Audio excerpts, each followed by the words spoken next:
I'll wait till I pop up on the laptop, as is tradition.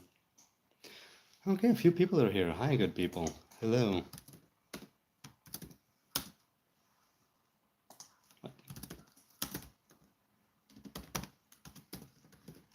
Here I am. I'm live. It's the Nazarite, bringing you Hebrew lore from days of yore. Wow, what a day.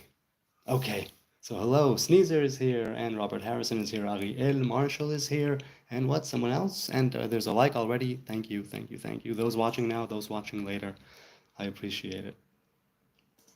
Okay, so let's see. There were a few... Wait, hold on, I gotta fix that. There were a few things from the last few days. A few comments. Hang on a second. I'm gonna queue it up. First, let's read this chat here. Today we have green tea. Green tea with lemon, but it's a bit too hot. Not yet. Not yet, not yet. Okay, let's do this chat. So, as I said, good to be here. Wonderful, wonderful. I hope you are all having a good day, a blessed evening, night, afternoon, wherever you are, whoever you are. If you're watching now live, if you're watching later, whatever the case may be. Hope you're having a good day. Okay. So before I go to different comments from the last few days, let's get into this chat that was here even before I went live. First, said Sneezer, and he said shalom. The thumbnail, yes, that's right. I was just having fun with my hair. Ariel says, evening and shalom all, we'll be back in a bit. Okay, he'll be back. You know what? I'll open up the robe, so I don't want to be too hot. Okay. Good. Now, shalom on this sunny Wednesday evening in Concord, North Carolina. I'm really happy you're having a sunny Wednesday evening in North Carolina. Isn't it morning in North Carolina? Only 2 p.m. in Ottawa. Yeah, sure. It's what, 8 hours behind now? Apparently, Sneezer says, apparently Israel is in charge of American military by Trump.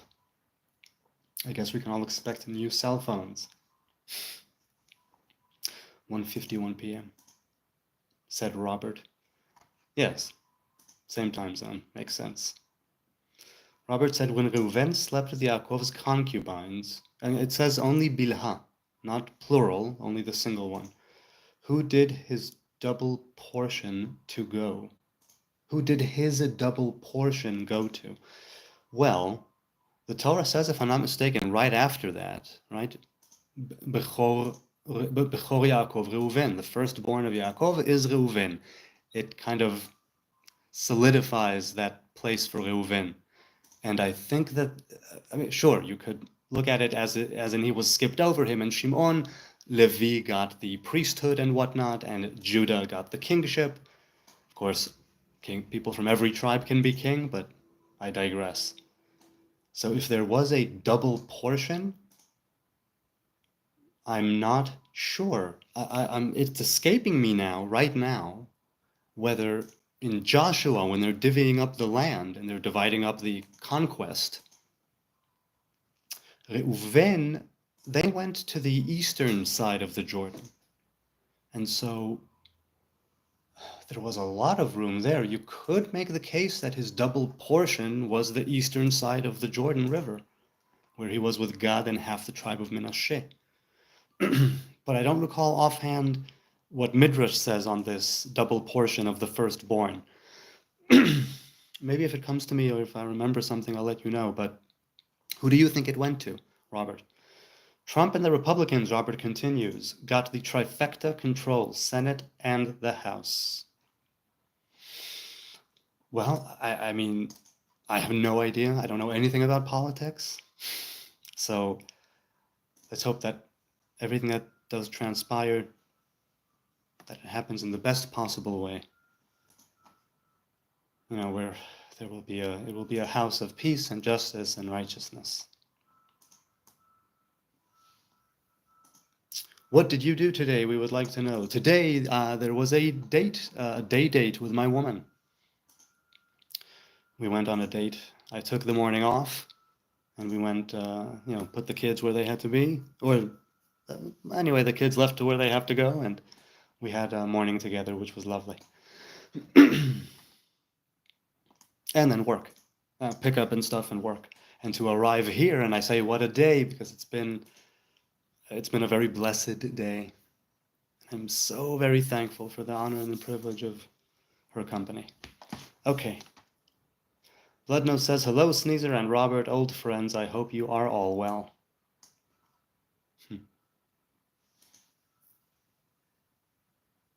Blessings, said Sneezer. I'm well, hope you are, said Robert. Cody Smith, Bob Marley? No, I'm not Bob Marley. As far as I know, I have no relation to Mr. Marley. Do you? Robert says, Google says Menashe and Ephraim got it. Reuven's double portion was taken away. Okay, so taken away and given to whom? Menashe and Ephraim got it. Oh, I see. I see. Menashe ואפרים כי ראובן ושמעון יהיו לי. Right? על שם אחיהם יקראו בנחלתם. Yes, I understand. That is very interesting. Thank you for sharing that. That's lovely. Bloodnose says the Republicans are a lot more on the side of Israel than the Democrats. Well, that's what I've heard and what I've seen only a little bit, because I'm not because they did a little, only because I see a little bit of it. But it seems that, yeah, Republicans are more on the side of Israel. Sanizer says, my understanding is that in the old unrecorded days, inheritance came from the mother, the males often going to war and being killed in hunt. Inheritance came from the mother. Is that why there was a kind of idea of a dowry, right? Is there a connection there? I wonder. Did you wear the robe around Yerushalayim today? No, I did not. I had blue pants and a black shirt. Probably changing around the ends of Genesis, where it goes from the father. Well, a lot of things in Torah, and this is one of the comments that, who was it? Well, maybe I'll read it. One of the comments that was talking about how the Hebrew Torah, right, the Torah, the Hebrew Bible, the Torah, it gives this very central place to names that correspond with the male, masculine divine revelation, and it gives less of a place to the feminine divine revelation as such. And the people who've studied, academics, historians, I don't know, researchers, they see this as those who compiled the Hebrew Bible, and those people, they wanted to do away, or not entirely, but sort of maybe give a back seat, if you will, to the divine feminine presence, in saying that Asherah should be eradicated, and in basically giving more of a masculine divine revelation, right? Giving that a more central place in Torah. It effectively did that. Now, everything that we are doing here, right? The Torah, the commandments, the covenant, it's all about bringing about the union of the divine masculine and feminine presence. Yichud Kudusha B'richu Shchintei. And so to say that it took a back seat, it has to do with what the Torah is in the sense of human beings, in the sense of that the divine revelation closely attributed with humanity, right, is the center, is Tiferet. It's not Malchut, the divine feminine. That's humanity, not Israel. Israel are considered in some ways the divine feminine presence in the flesh, right, that divine revelation. But I digress. That's also the moon, and it's also the sea, and it's also certain letters. But the idea of the inheritance coming from the mother is a great one, and an ancient one, because above all that is Bina. Above the lower male and female, masculine, feminine presence, there's the higher masculine, feminine presence, who is constantly in union. And they make up part of the first three, considered apart. And the great mother, Bina, that's what that inheritance is. It makes a great deal of sense to me that inheritance would come from the mother. And it changed, you say, that it was probably changing around the end of Genesis. And I can see why that might be the case. The patriarchs, right, Avraham, Yitzhak, Yaakov, the fathers and the mothers, they received that divine revelation and instruction and passed on a covenant. And when the 12 tribes of Israel, when the 12 sons of Jacob stood and from 70 came out, in the millions or whatever it was from Egypt at the end of Genesis, right? The end of Genesis, beginning of Shmot, of Exodus.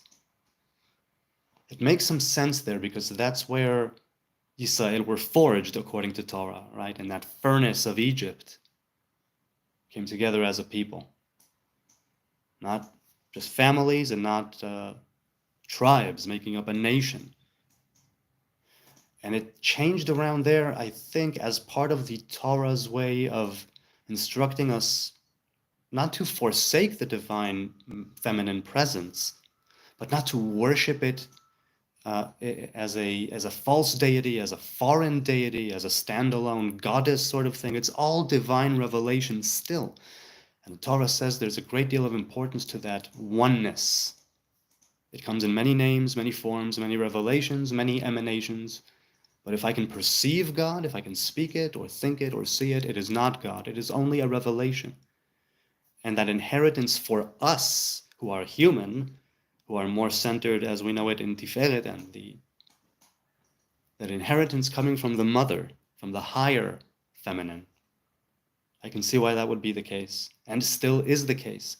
And it is the divine feminine that is impregnated and that brings into being physically that which was only a thought in the mind of the father, of the right? Okay, let's continue. Very possibly, don't know for sure, said Sneezer. Of course, customs changed heavily over millennia. Yes, they have, and they do. Ariel said, you cooked any more veggie chilies recently, Jonathan? Just wondering if you tried it with quinoa yet. No, you know what? It slipped my mind. I actually did. Well, one of the kids did it, but we had it again just this past Shabbos. It was fun. Still me. Hey, still me. I'm glad you're still you. Nice to have you here. A beautiful and peaceful day to you and your loved ones. Thank you, and many happy returns. Many happy returns. Thank you for that. Okay, let's go for a few. Wait, I'll put the timestamps on so I'll know where we stand. Over here. Yes, good. Okay, that's still rolling? Yeah, still rolling. Okay, good. We're still on. We're good. So, said BMXers. Oh, wait, I'm sorry. BMXers with dreadlocks. First of all, I had a few people comment Free Palestine, to which I agreed wholeheartedly with. Free Palestine from Hamas. Let them all surrender and give back the hostages and put down their arms. And I thanked the good people who commented on them supporting Israel and the IDF in their war against Hamas. BMXer says that he once saw, not in the flesh, not IRL, I'm assuming, that he saw him, Jason Alexander, with a full set of hair and without glasses, barely recognized, right? He's going through Seinfeld. So, okay, he asked 16 hours ago, there was a video from from, I guess, a few months ago, and maybe he was going through it, but he throws this at me. He says, where in the Bible does it say David was a man of halacha? The Psalms say he prayed 7 times a day, as opposed to 3 times a day. Well, it says, Sheva bayom hilalticha, I gave praise. Not necessarily I prayed, but you can say that, sure.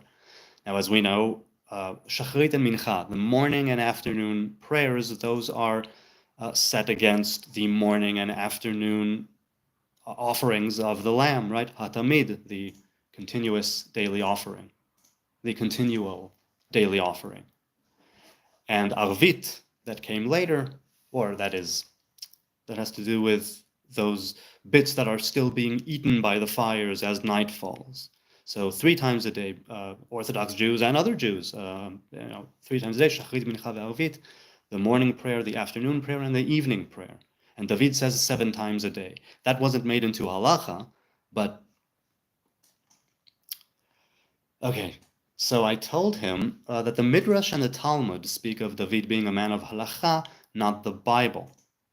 Right? The Bible speaks of him as being the son of a shepherd and the son of Yishai of the, in Bethlehem of Judah and all that, and how he came to be and defeated this and did that, married this. Okay, and so BMXer said, according to the Bible, the Talmud and Midrash are wrong in this instance. So I told him that the Midrash, right, and the external teachings on the Talmud, they speak of David in all kinds of ways. They speak, right, and they agree, they disagree, right? The different sages, the words that they bring there are there to teach us and to instruct us and to right, how dialogue and discussion of halakha came to be, and interpretations, right, of the verses. But I say it's not that Talmud and Midrash are wrong, it's that they're expanding on David's character through the oral traditions that they had handed down to them. And yes, folklore and stuff as well also came into the physical, let's say, books and collections of stories that became Midrash and Agadah and the different traditions that were later written down. The Bible doesn't specifically mention, it mentions the closeness that he shared with the Most High, not necessarily that he was a man of halacha. The Talmud and the Midrash say that he was.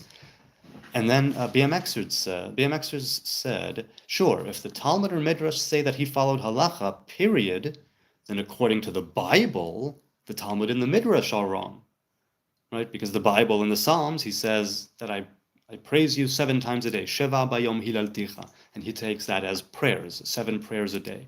He's allowed to have 7 prayers a day, and halacha can still be 3 prayers a day for the folk, for the common folk, which is right in the mob. That's what halacha is for. It's something that everybody could follow and rally around.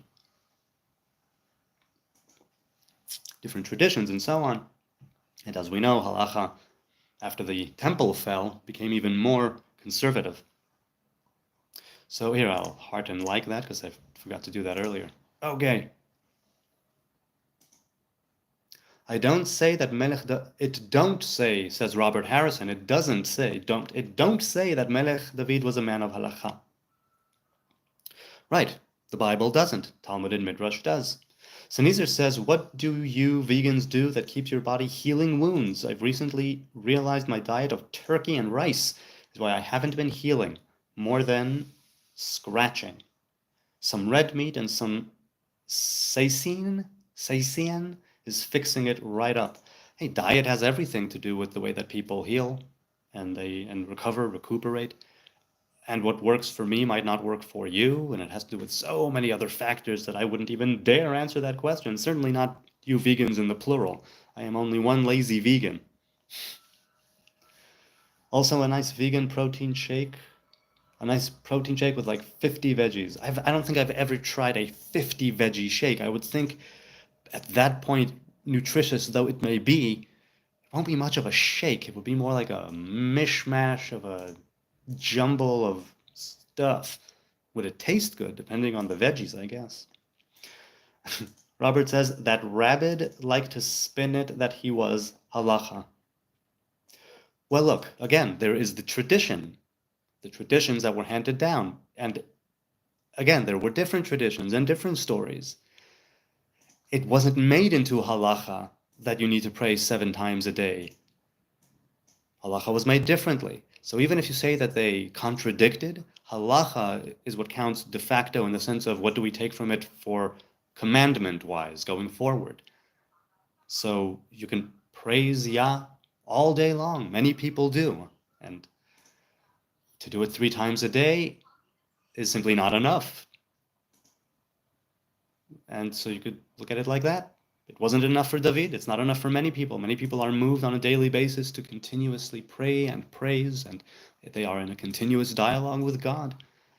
Yet that's not halacha. Halacha would say to the Orthodox, right, to the rabbinic Jew, you need to pray 3 times a day, 2 in a pinch. If you can't make arvit, reshut, and right, you do X, you do Y, you do Z, because it also has to do with the fact that the temple no longer exists. The offerings are not being placed on the altars, on the respective altars, and nothing is being kindled, and no high priest, no Levitical choir, no people of Israel fasting. So the prayers, as they were brought down in the different prayer books, traditional mainstream rabbinic prayer books, again, there are differences of opinion and many things were tacked on over the generations, and yet in its core, the prayers as we know them here, 3 or 7, right? The prayers as we know them here are supposed to bring about those same divine revelations and make those same connections that the offerings, the sacrificial offerings, vegetarian and animal alike, what they achieved then, we are supposed to do now, right? We are the temple, we are the offering, we are the altar, we are the ones who are speaking things into existence, thinking them in our minds. And prayer is not for God. God doesn't need prayer. The prayer is for us to facilitate that divine revelation and connection, to channel it, to bring it about, to be an active co-creator. Ariel says, oh, but there's some vegans in the chat, thus you vegans. Okay, so other people, please answer the question. Oh, casein, how's it pronounced? Casein or casein? Milk protein. Oh. I did not know that. Ew. I'm not really a vegan anymore, says Ariel Marshall. Pescatarian nowadays. You eat fish then, am I correct? But never had any problem with healing without meat. Right? Sometimes it's more in the genes than anything else. Even though your diet can definitely affect, the way certain things are expressed or what things are turned on and off. I don't know. It's so individual, so personal. So I wouldn't know, but some people heal very easily, yeah. That Unbreakable dude, right? Samuel L. Jackson, what was his name? Mr. Glass? Yes, Mr. Glass. I saw Unbreakable. I didn't see, what is it called? The sequel to Unbreakable with Bruce Willis. Well, spoiler alert.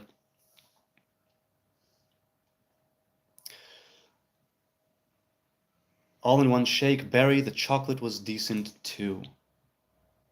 So, okay, so you did taste the berries, you did taste the chocolate? After everything was put in? Cool. Casein or Sacian makes a great alternative to plastic, I have heard. Voila. Where did you hear this? I'm curious. It's pretty good for vegans, lol. Ariel Marshall, like a bioplastic? Yes, it can be used for bioplastic and graphene. I don't know what either one of the things are. I'm so ignorant about so many things. Well, bioplastic, it's not made of oil, so it's made of organic material, but it hardens and is moldable in the same way. It has the same plasticity as plastic as we know it. And graphene, I know I heard the name, I don't know what it is. The blueprints for the temple in Ezekiel, did they get used? No, they did not get used, which is why some people say that the blueprints that he has there are for the third temple, because the second temple was not built in that fashion. So al-kol chacha, as they say. The unleashed power of the pyramids trademark. Hey, you trademarked it? Okay, good for you. Please, I'd love to know more about the unleashed power of the pyramids. I know that there are certain pyramids all over the world where there is no access to certain places, certain caverns and halls in them, or perhaps only in Egypt. But yes, what is the question? That's a good question. So I'm reading different things as they're coming along, and I'm reading comments from days past. Those are the questions. As for me, I hope to give, if not the answer, because what's that? Some answer. Something I'll pull out of my butt. Archbishop of Canterbury resigns. He should be jailed, said Bloodnose. Did he resign amid some sort of a scandal, or did he simply say, you know what, I think I'm done for now. The quiet life for me. What are the circumstances, Mr. Bloodnose? Sneezer says, I don't know how it's pronounced. I pronounce it Casein. Oh, okay, cool. And he says to Ariel, ooh, just what the nanites need. Ringo. Hi, Ringo. Hello. That was my Ringo. Does our soul live in our body, or does our body live in our soul? Right, so the traditional rabbinic soul is split up into several, right? There's the classic 3 and 2 more. Nefesh, Ruach, Neshama, and I've mentioned this before, where Nefesh is associated with the blood, Ruach is associated with the heart, and Neshama is associated with the brain or the mind. So what what does it mean to live? If you mean live in the sense of that it lives within us like an internal organ, I'm inclined to say that there is an affiliation, but it doesn't live in the same way because it doesn't need oxygen and it doesn't need the different nutrients. The nutrients are the Torah. The nutrients are the mitzvahs, right? The commandments. Does our body live in our soul? There is this idea in different books of hitlabshut, meaning I am dressing in these clothes. Without them, they would just be on the ground. I'm wearing them now. I am giving them volume. I'm filling them out. I'm filling out my clothes. Without me, there would be no use. The clothes would simply be on the ground, seemingly lifeless. And yet I can make the fabric move with my movements, and I can expand it with my, well, if I, you know what I'm saying? There's a closeness here where the clothing and he who dresses in the clothing, they have this oneness to them. The clothes make the man, you know what I mean? Something like that. And in that sense, the body, traditionally anyway, can't live without the soul. It dies and the soul exits, so to speak. Part of it, the very lowest of the low, part of it, nefesh de nefesh, in your bones, in your very marrow. Something there stays, they say, at least according to, again, Orthodox tradition. But if you mean living like that, the soul does not live in the body. But there is a closeness and an affinity between body and soul. And so, for the sake of the different mitzvahs and the way that we perceive divine revelation and channel divine revelation, it's the blood, the heart, and the brain. And above that is okay. Even crude oil is organic. Right, oil is organic. It's fossil fuel? Is that it? Or am I thinking of something else? I always go back to Robin Williams and Mrs. Doubtfire. I'll be back, but I'm coming as oil. Right? He's rapping about the dinosaurs.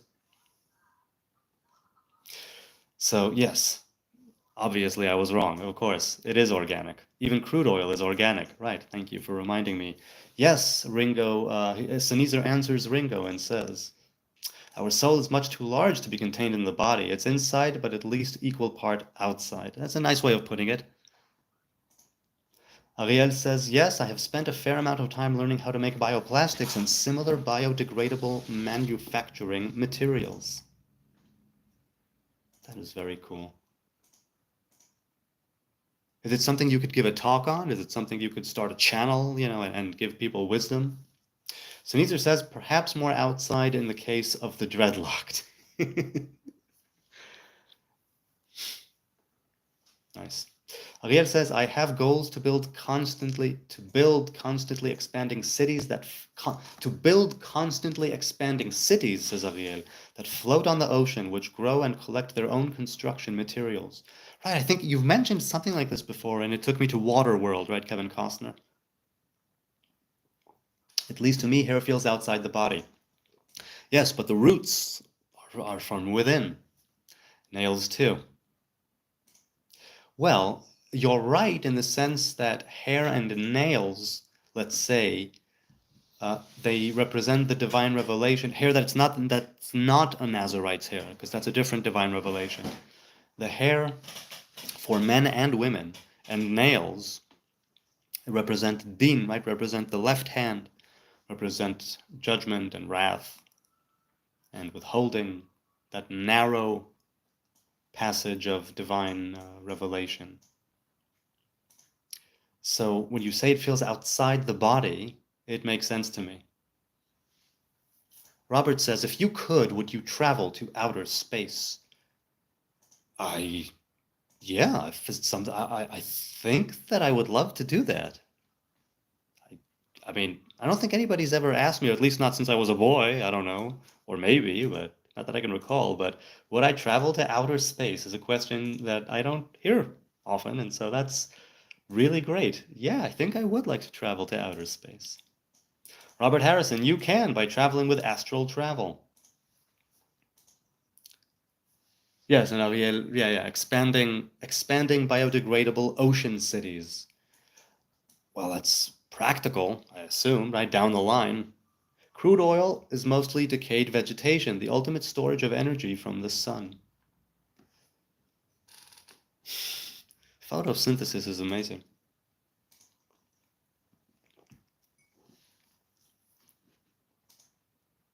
Sunisa says to Ariel, I like that goal, would consider moving. Ariel says, I could do lectures on the subject, but a channel dedicated to it would be a bit what? A bit odd? A bit out? A bit odd? A bit oot? Ariel says, it would enable everyone to, within reason, live exactly how they wanted to live. On a constantly expanding biodegradable ocean city.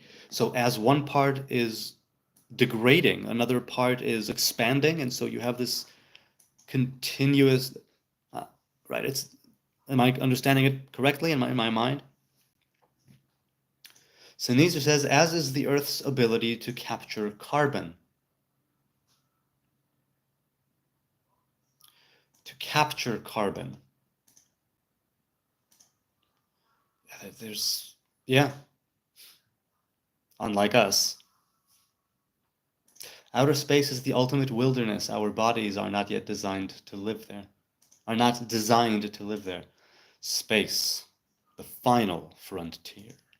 Frontier? No, frontier. These are the voyages of Hebrew Nazarite. His continuing mission to have digital shenanigans on Monday, Wednesday, and Friday.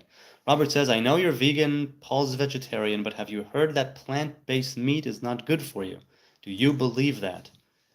I think if anything is too industrialized, chances are it's not good for you. I still, as a lazy vegan, partake of so many industrialized, factory-made things. So, do I believe it's not good for you? Possibly, if it's overly processed. Yeah. Yeah, likely. It's all a question of moderation. Which, once again, maybe I don't have. Just from me and my personal experience, I'm pretty seldom sick, usually quite healthy, relatively speaking, and very thankful for that. I don't know if my veganism and the things I eat has contributed or has been a detriment. We'll find out in due course, right?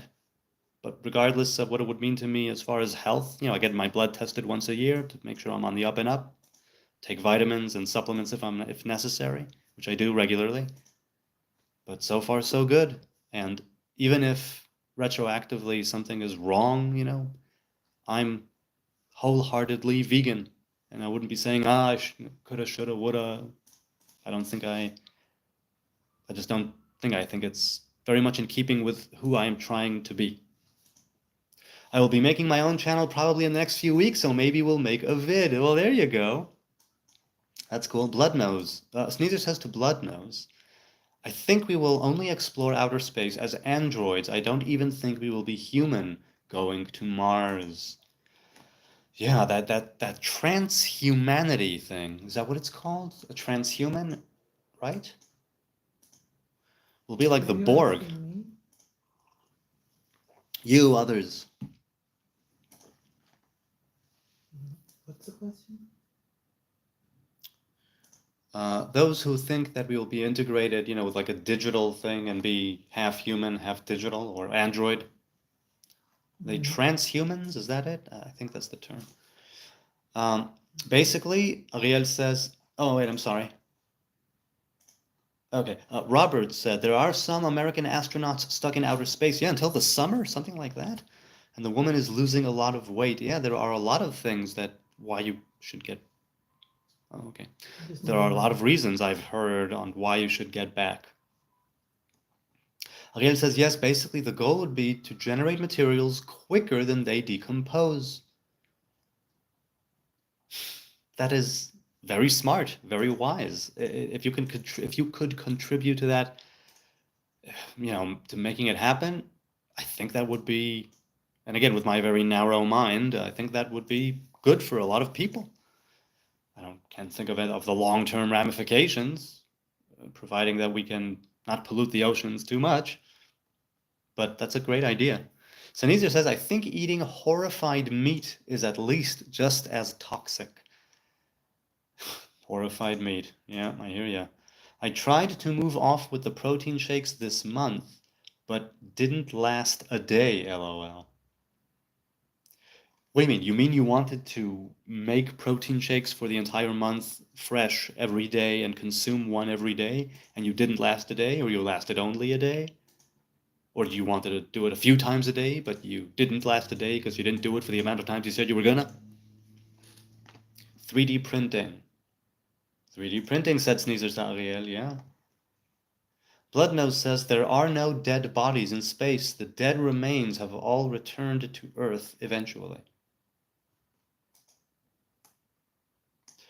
What do you mean? They were returned? Or they were just in orbit and they returned of their own accord? I don't know. How would that be? Yep, transhuman at least. Transhumans, said Sneezer. Okay, cool. Do you ever worship the Most High with music? Not for a long time. You know, I play a few chords on guitar. And there was a time many years ago where nowadays my hitbodedut, right, my dialogue with the Most High is usually without a guitar. So I have, but I don't actively worship with the guitar. Because of the nature of my day-to-day worship, which is spontaneous speech and silence, I suppose in times when I do whip out the guitar and I play, it is also a type of worship. But no, I can't say I have consistently been worshiping with guitar probably since my yeshiva days, so 20 years. But at the time, I used to go out to the forest with my guitar at night, and I would have my hour or hour and a half, or whatever it was, with the Most High. Speaking of hitbodedut and the wilderness and the forest and the guitar, there was one time where I was sitting without my guitar that time, and meditating, speaking to the Most High, and I hear from a short distance away, dun dun dun dun dun dun dun dun dun dun dun, the strumming of a guitar, strumming the opening of Interstellar Overdrive by Pink Floyd from the Piper at the Gates of Dawn album, which is really psychedelic and odd. And I walked over there, like, ooh, sorry, hope I'm not disturbing. Teach me how to play that. And he did. Very simple, a few bar chords. But yes, that was a fun experience. So do I ever worship? Yes, I do. Have I done it recently? No, I don't think I have. Not consciously. It's called gravity. Yes, but if they're... where were they? Satellites don't fall, right? So... Wait, I'm sorry. When does Earth's gravity begin to pull? When does it kick in?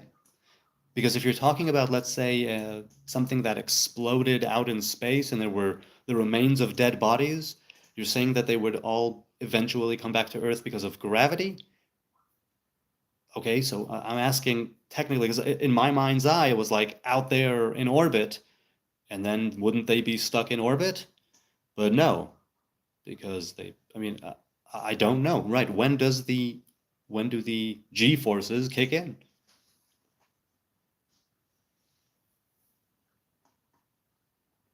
Okay, let's see. Ariel says, I have put a lot of time and thought into it, designing robotic grow systems that will automate the material growing, harvesting and processing of the materials required. So they will be doing the entire process from harvesting and processing and growing it in the beginning. Okay. Robotic systems. Voila. Sanisa says, I think we're nearly at the last generation of humans because of mRNA.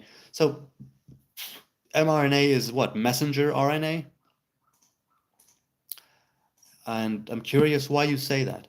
Sanisa says to Ariel, I will surely, right? Isn't that a copy? Isn't that a copy of the DNA? The messenger RNA? Or if I might be mistaken. I might be mistaken. Robert says, I will surely sub, said Sneezer to Ariel. Robert said, space television, sitcoms, movies, and just outer space itself. Were you ever into it or them? Well, yeah, definitely. I started getting into outer space as a grade school boy, and I loved, as I've mentioned before, I read A Brief History of Time by Dr. Stephen Hawking, Professor Hawking, um, when I was in seventh grade. Barely understood any of it, but I loved reading it. And years later, I read it again and understood a little bit more, but still some parts were lost on me. Though he tries hard to really, really make it accessible. So, I love Star Wars. I love Star Trek. Space television sitcoms. Space television sitcoms. Like what? But movies, definitely. I mean, I'm a fan. I'm very much a fan. Sinitzer says we'd be only sent maybe 50 probes past Earth orbit. First sub, says Ariel Marshall. Sinitzer says I've kept up the protein shakes. Good newts, but I need meat. Yeah, hey, if your body's telling you need the meat, go with it. It's called gravity, Agent. Yes, gravity. It's one of the 4 forces of nature. Ariel says, yes, lots of additive manufacturing, Sneezer. My channel will be largely about design, as well as additive and subtractive manufacturing. No one has yet escaped Earth's gravity, says Bloodnose. I hear you. So because they have no propulsion or a motor up their butt, it means that they will be falling. Gotcha. That's good to know. Really weird news, says Robert. 43 research monkeys escaped from a lab in South Carolina, and they're on the loose. Legend has it one of them is going on the live stream with you. Oh, no, it's me. I'm already here. Sinisa says to Ariel, I'll probably understand very little, having only grade 13 chemistry, but I'll share whatever good ideas I see. All satellites fall given long enough. Oh, okay, so I understand. See, my bad. I have foolish moments. Way past the moon, said Sneezer. Way past the moon? All satellites fall? Yes, given long enough. Okay. Ariel says, first video will probably be for a mechanism I designed that combines an infinite number of energy sources into a single output, using the minimal amount of space and weight possible. What do you mean by infinite? I'm curious if you literally mean it could take any input and make it all into a single output? Wow. I mean, for people who are into the engineering and mechanics and the inner workings of things, I think that'll be great. So good for you, man. That sounds like a good thing it sounds like a good opening video. And how do you see it going down? You're recording, you're editing, one take, live stream. How do you see it happening? Well, I don't think it will be able to be a live stream. I'm sure you'll need to edit a lot of things in post. Robert says, I seen a guy on YouTube here in America, out in the country somewhere. A guy plays acoustic with his dog. Well, that's not new. Guitars and dogs. And Pink Floyd again with Seamus. People only go to low orbit. Right, so they fall. Understood. Bloodnose says all satellites are falling all the time and will eventually decay unless corrected by onboard thrust routinely. So they're falling. Okay, eventually decay. So wait, eventually decay or eventually fall? Decay, if I'm understanding you correctly, is the matter literally disintegrating. And falling would be falling and crashing because of gravity. So which one is it? All satellites will befall one of these fates. But what were you referring to specifically? I'm curious. Hey, doll. Okay.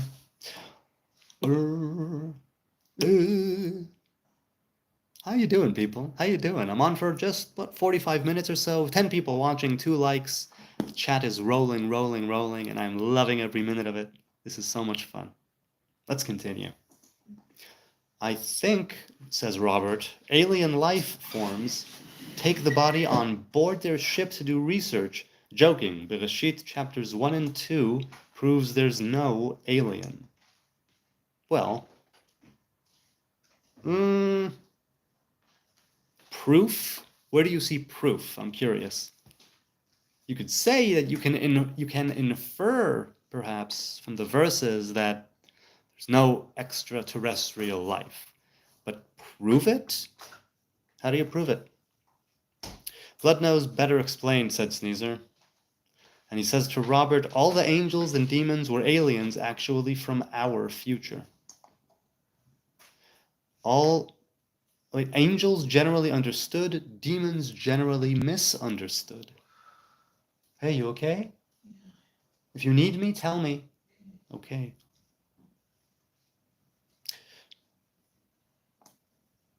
Robert says to him, yes, but not the aliens they're talking about. It's all a matter of perspective, Robert. Another country can be alien, surely, another time, too. So, right, perspective. Pomegranates, says Robert, and juice, fruit and juice are really delicious. Yes, they are. Pomegranate is really, really tasty. Earth's gravity begins way past the moon. Oh, I see, of course. The moon is in orbit because of the gravity. And the different satellites and man-made things that are in low orbit are there only because, well, they are decaying and they're falling, and also for those who want to stay in orbit like that, in low orbit, there's a thrust occasionally. I see what you mean. Okay. Sababa, that makes sense. Way past the moons. The moons? There's more than one moon to the Earth? I thought it was a single satellite. Sneezer says to Ariel, yeah, that first video will be very useful for me. I need to know how to rig up solar cells. Ariel asks, why am I always surrounded by black cats? They demons? Is it kosher to dye their hair? People gonna think I am a witch. Well, I don't know why you're surrounded by black cats. I don't know if they are demons or not. I know that regardless of any demonic possession or being a minion of the I don't know what, cats sometimes can be such jerks, bless them. Is it kosher to dye their hair? I don't know. If it's depends on if you can get, if they're friends of yours maybe, and if it's very, very temporary, but I wouldn't know. It depends on the cat-human relationship in question. And people are gonna think I am a witch. Good for you. Wingardium Leviosa. Sunita says, just 2 of them too small for us to see. Oh, okay, but are they made up, I think the current leading, if you will, hypothesis is that after a very large meteor or a meteor strikes, plural, a lot of dust and rock and earth escaped the gravity of the Earth, and over time the dust and the rocks and the whatnot solidified with gravity and in orbit around us, created the moon, which was itself also bombarded, So if we're saying that there are 2 other small moons, do you mean, Sneezer, that there's the moon as we know it, and there are 2 other smaller objects that were made around the same time by the same sort of mechanism, right, from that same pressure and time, or something else entirely?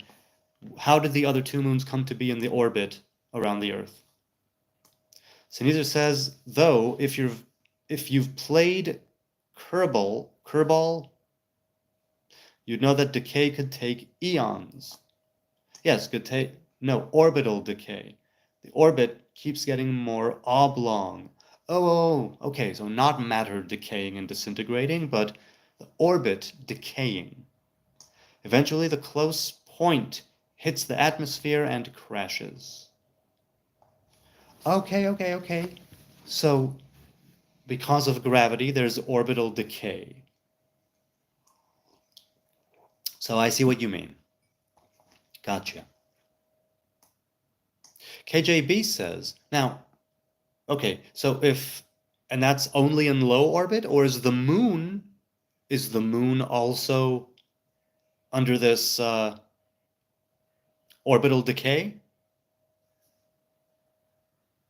Eventually, the close point hits the atmosphere and crashes. I mean, I know eventually we will be swallowed by the red giant of the sun, along with Venus and Mercury, at least that's what they're projecting, and possibly Mars too, will be swallowed by the red giant. But the moon, is it also coming closer and closer?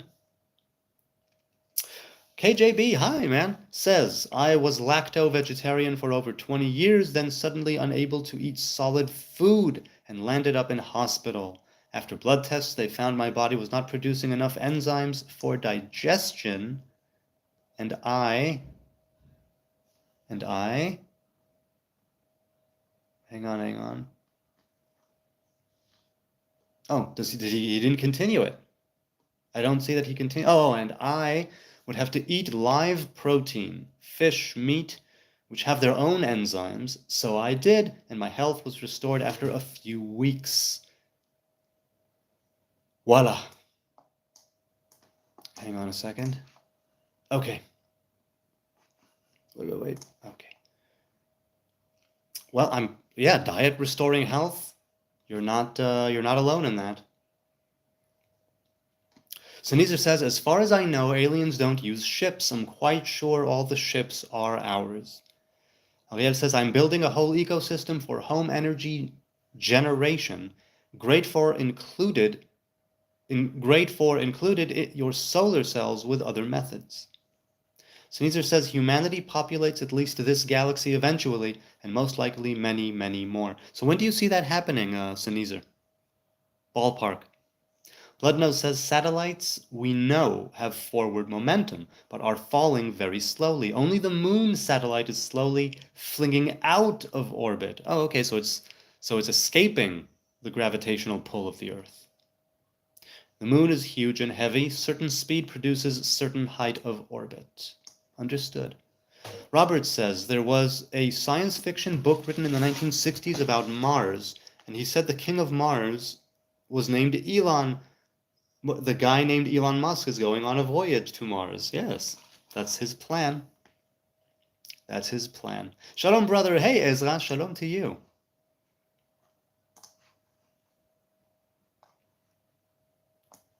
Yes, infinite, says Ariel. Infinite sources of energy, and combine the input power speed of an infinite number of wind turbines, for example. Wow, that would be really, really cool if you could make that happen, man.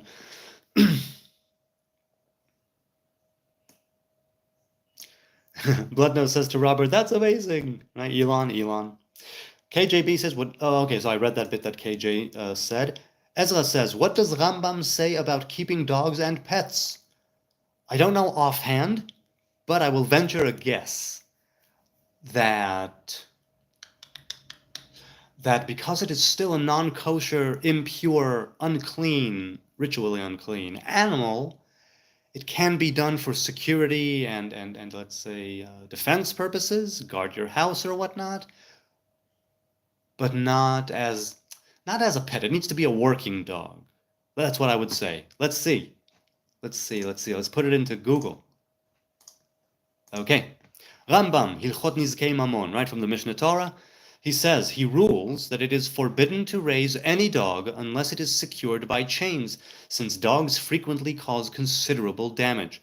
Rambam apparently believes that Rabbi Yishmael's permissive ruling is contradicted by the Mishnah and Gemara of Baba Kama, respectively. So this is from Da'at ACIL by Rabbi Howard Schechter. So let's see. So I wasn't right. He says it's forbidden unless it's secured by chains. Okay. Well, yet another halacha where I just don't go according to Rambam. Well, I'll tell you. Ezra, what do you think about dogs and pets? Ariel says, in a very small space without much weight. So wait, are you still talking about... Okay, yeah, we're talking about the system. Very small space without much weight. A very small space without much weight that will be able to channel infinite sources of energy into a single output. Voila. Sinisa says to Robert, future proves past. We are being guided. Robert says Werner von Braun wrote it. Ha! See, I know Werner von Braun from Tom Lehrer. Gather round while I sing you of Werner von Braun, a man whose allegiance is ruled by expedience. Expedience? Yes. Call him a Nazi, he won't even frown. Ah, Nazi schmazi, says Werner von Braun. Tom Lehrer, what a guy. What a guy. Sanisa says any meteor that gets captured by Earth becomes a moon. Any meteor that gets captured by Earth becomes a moon. Right, so the question is, where in the orbit? Is it in high orbit or low orbit? Because presumably, a meteor that gets captured and doesn't continue to fall, maybe parts of it break up and, they become meteorites, but it, as such, that would also presumably have that orbital decay. Am I right? Am I wrong? Google it, said Sennheiser. The second moon is the 100 years old and will remain for a long time. The third is recent. Oh, so they are meteors, two meteors who were caught up in the Earth's gravitational pull. Voila. So yes, those are, I guess, traditional satellites and moons. Shalom, seek truth. Hello, shalom to you. My middle name is Merlin, says Ariel, so that probably won't help.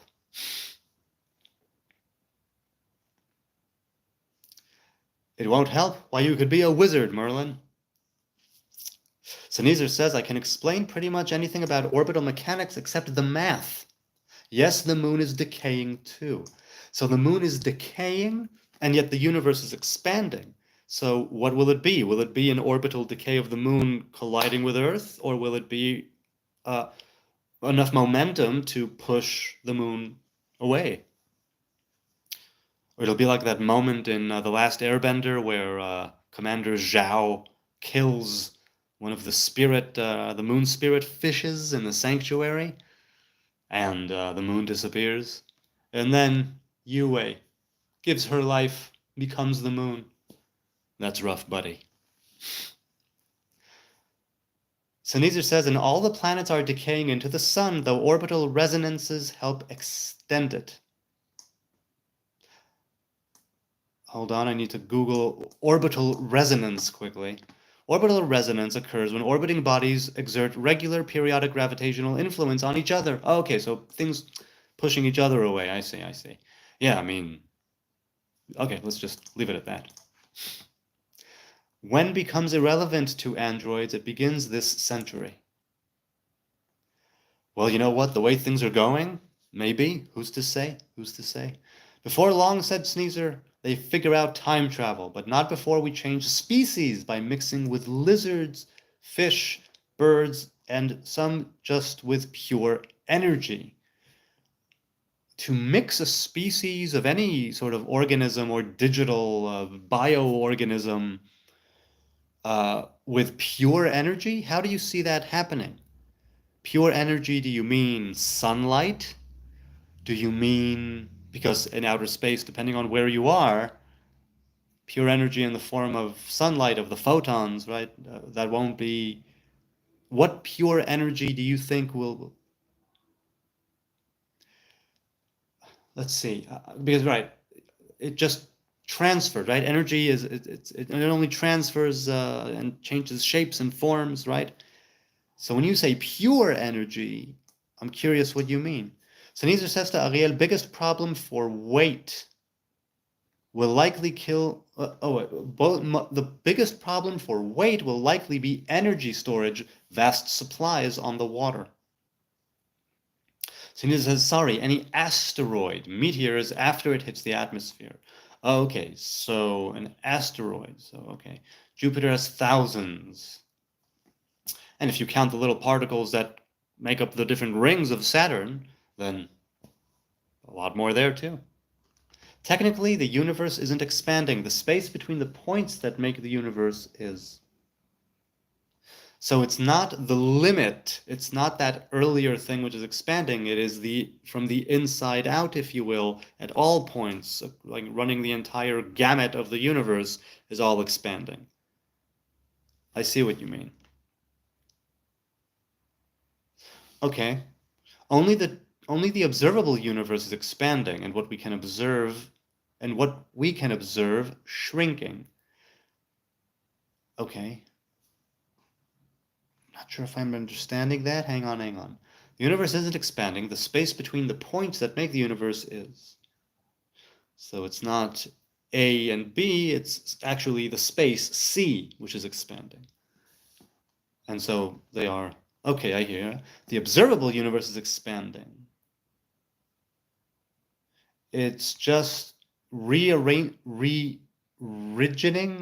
DNA, but using pure energy. It's more of an encoding into a signal. Such beings are sent out at the speed of light, and experience all of eternity momentarily. But what do you mean? The speed of light is not beyond time. It has a limit, does it not?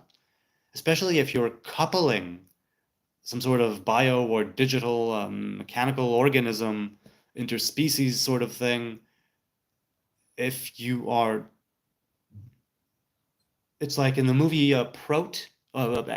K-Pax with oh come on, is it oh, I see his face. I can't believe his name escapes me just now. I can't believe that. Spacey, Kevin Spacey. Kevin Spacey. He travels on a beam of light.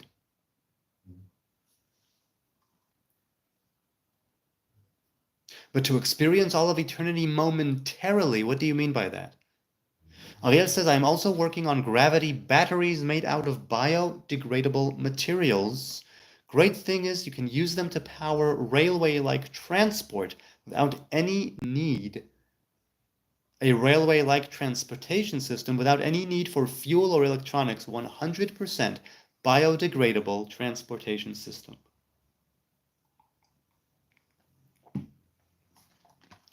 Well, you could definitely be the heralder of a revolution if you get it right, and if it's viable and sustainable.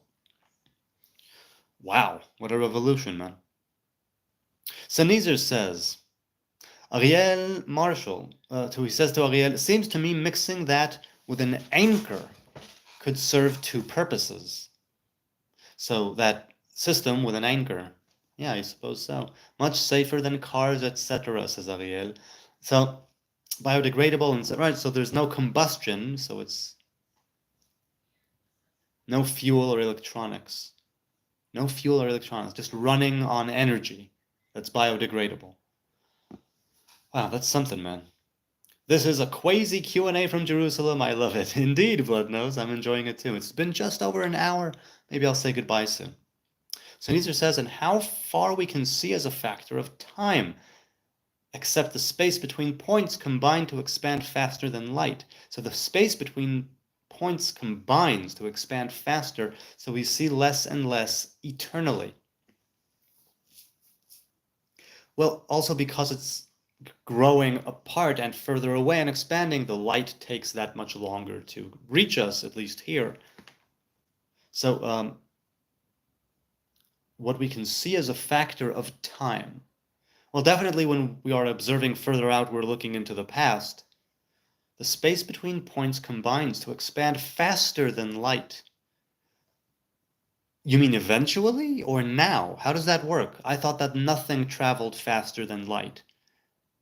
But you're saying that the space between the points is expanding faster than light. Could you elaborate on that a bit? I might not dumb it down for me like a lot. Yes, there is a number of ways to store ocean energy mechanically, says Ariel. And Sneezer said, while light takes time to move, it cannot interact until it collides.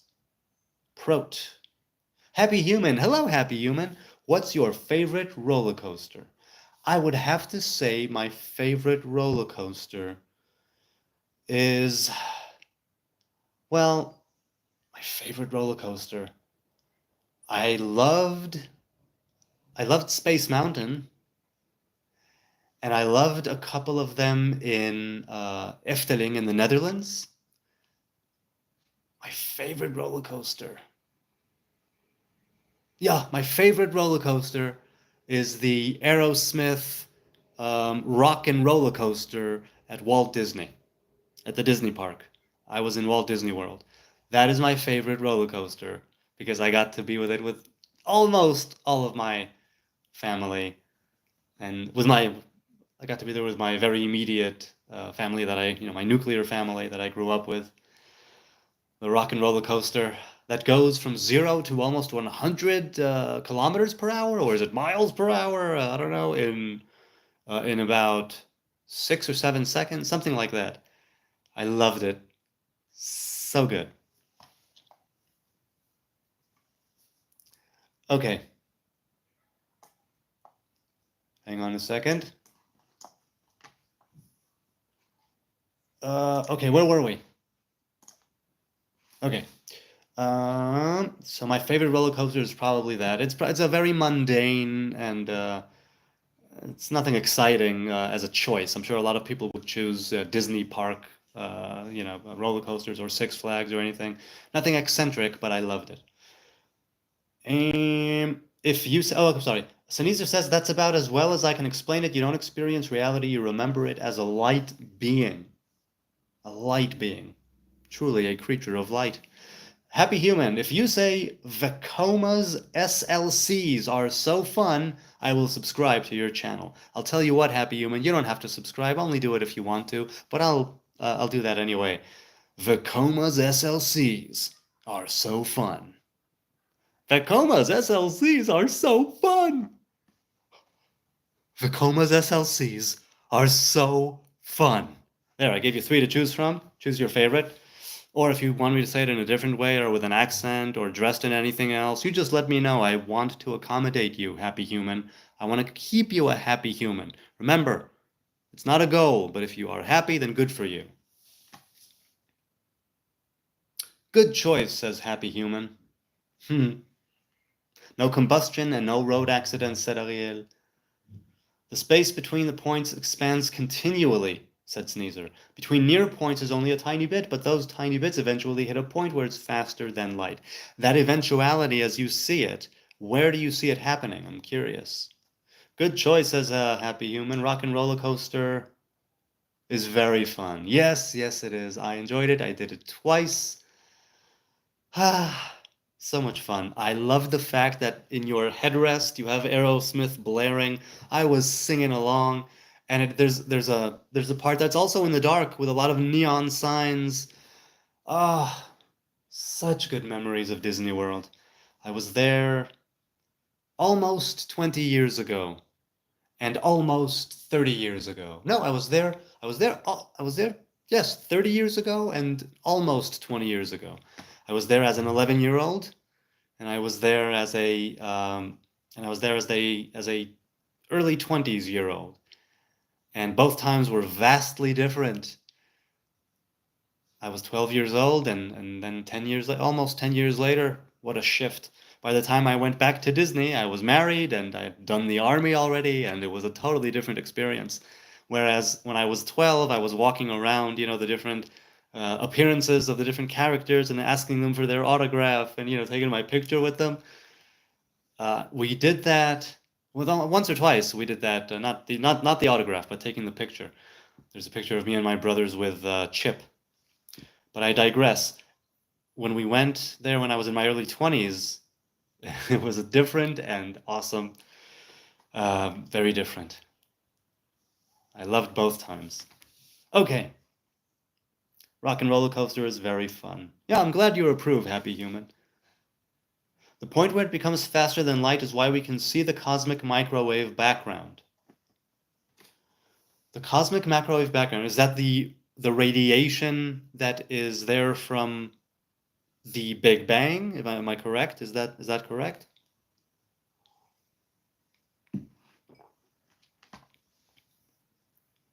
So the cosmic microwave background, I thought it's different types of radiation. I didn't think that it's light.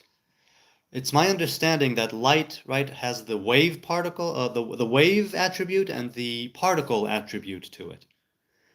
Cosmic microwave background would be radiation of a different sort that may not have that. And so if light has attributes that are different, if light has attributes that different radiation does not, then I don't see how that's one thing means the other. Why, if we can see the cosmic background, we can also travel faster than light. I don't see the connection. I'm sure if you're saying it that you know what you're talking about and that it's there. I'm just curious where it is. Oh, over the top, OTT. Okay. My favorite ride is the Graviton. You can't move. Blood knows, where is the Graviton and what is the nature of the Graviton roller coaster? The cosmic microwave background is the single point we are within that has been expanding, the Big Bang, that has been expanding, is how science describes it, right? We've been expanding the Big Bang. Personally, I think it's far more of an illusion.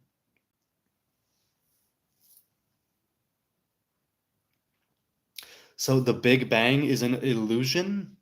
The fact that there is an expansion is an illusion? Is this not physically, actually happening in the real world? Why do you, you're saying the cosmic background is the single point we are within. So that the cosmic microwave background is an illusion. The fact that we are within it is an illusion. The fact that science calls it radiation from the Big Bang is an illusion. What is the illusion, and where do you see disillusionment happening? Without casting a disillusionment charm, of course. Happy Human, you're a legend. I will subscribe for sure. Much appreciated, man. Sanizar says, oh, that's practically immeasurably far away. Current estimates, I think, are around 10 billion light years, where CMB is something like 18 billion light years. So the microwave background is 18 billion. I was under the impression that they recently shortened the age of the universe closer to 14 or 15. Sanisa says, yes, it's this edge of the Big Bang. Visible light. Yes, visible light is a small part of the EM spectrum, microwave another. Right, that's right. Okay, I hear you. So taking that into account, okay, it's good to talk, but often what I say assumes others know a lot more about a topic than they do. Only questions can narrow that. Well, I don't know anything about what you're talking about, so. Robert says the only life form God made in Bereshit is animal and human. Well, by life, do you mean sentient? And what do you mean by sentient, if that's how you would describe life? Now, okay, so the spectrum of radiation, there is the visible light, right? And we have our own parameters within that as humans with certain, right, systems. And there's also other types of revelation and radiation. And so you're saying that CMB is something like 18 billion, and the light that we can see is lesser than that. And so if the cosmic microwave background is further out than visible light at 18 billion light years, if I'm understanding you correctly, you're saying the cosmic microwave background is a single point we are within that has been expanding.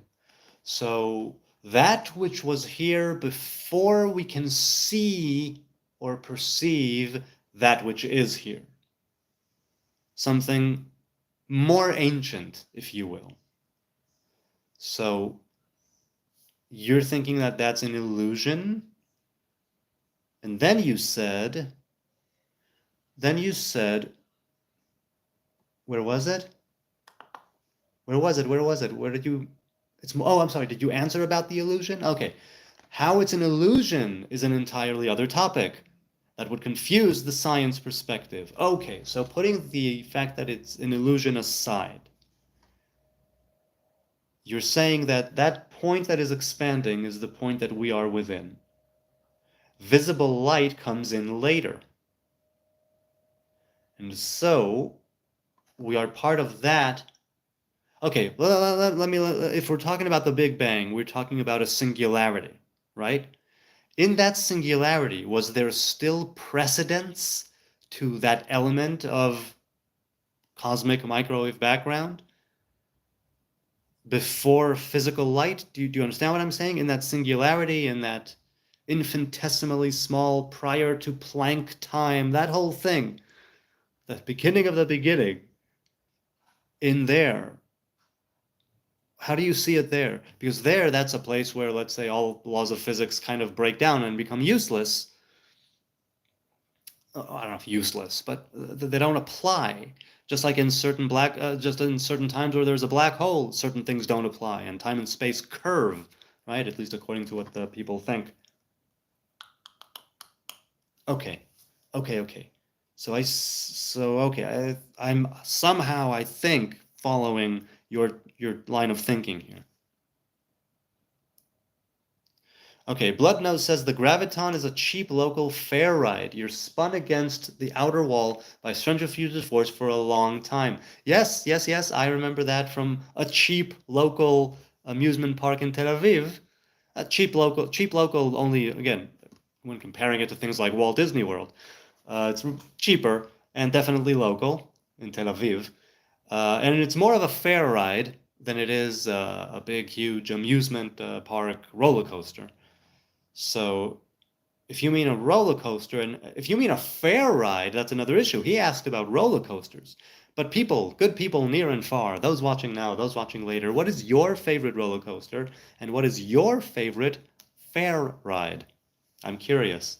So as for the roller coaster, I'm sticking with the rock and roller coaster. As for a fair ride or something like that, I'm a sucker for the childhood amusement park that I used to frequent. Well, not frequent, but go to when I did go, which is in Tel Aviv. There were two of them. One is called Superland, and one of them is called Luna Park Tel Aviv.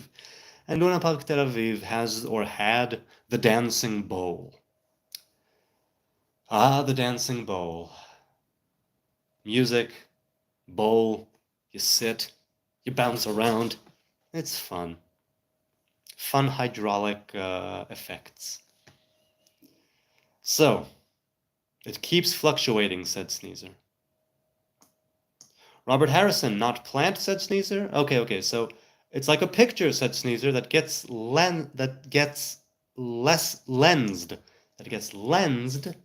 sorry, by what scientists call the Great Expansion. Robert says, what is your thoughts on halachic biting alien? On halachic biting alien? Wait. Bereshit say God made the heavens, but only life on earth.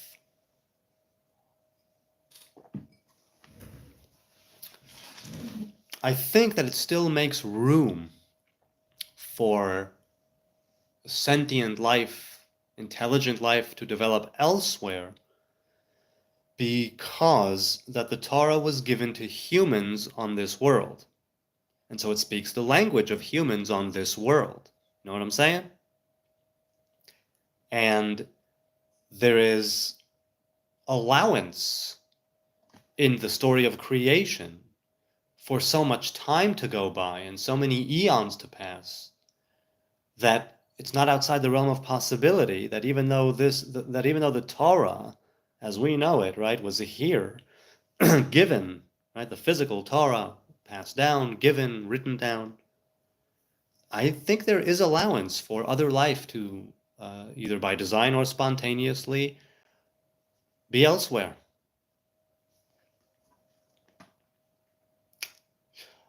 Sneezer says, apparently in that singularity there was a pole there's two distinct points in the BMC randomness.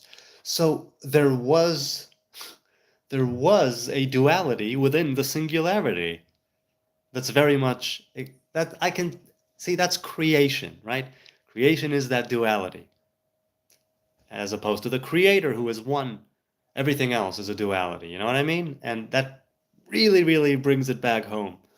So I don't know anything about astrophysics or math or anything of the sort, but that makes sense to me in a kind of uh, very simple way. Now, says Sneezer, what breaks entropy? The theory that we are eternally getting less organized overall.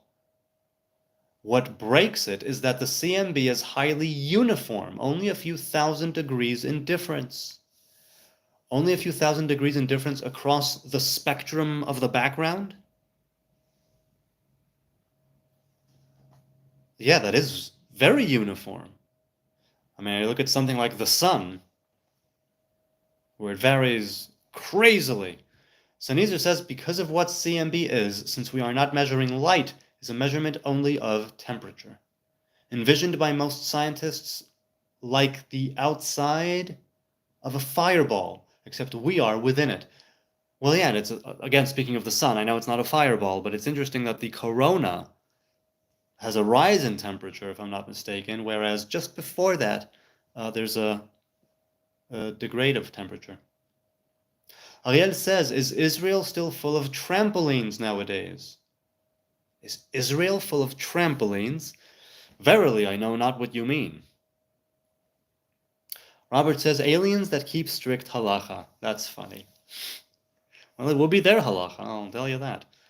Sneezer says, so, now that you understand that, how it's an illusion, the point is God, the center of time, the God part goes goes forward, part goes back. So yes, you're talking about living within. But see, you call God the center of time, if I'm understanding you correctly, but I, again, don't see it quite like that. Plednos says, if angels are aliens, then we should keep strict halacha because they do. Well, no, they don't. Halacha is for those who keep commandments, and commandments are for those who have freedom of choice and will. And according to rabbinic tradition, angels have no freedom of choice. They are created for a specific purpose, and that purpose might change, and they may be given different hats to wear, but by and large, they are created without freedom of choice, which is why they did not receive the Torah. And when they said, according to the Psalms, "Ma enosh ki teda'eu," why would you give the time of day to humanity? It's like humanity has freedom of choice. You don't. The Torah. They said the Torah, when Moses ascended Sinai, really? You're giving the Torah to this guy? You're giving the Torah to those dudes? He's like, yes, the Torah, in the physical Torah are written different things that physical people in the physical world carry out.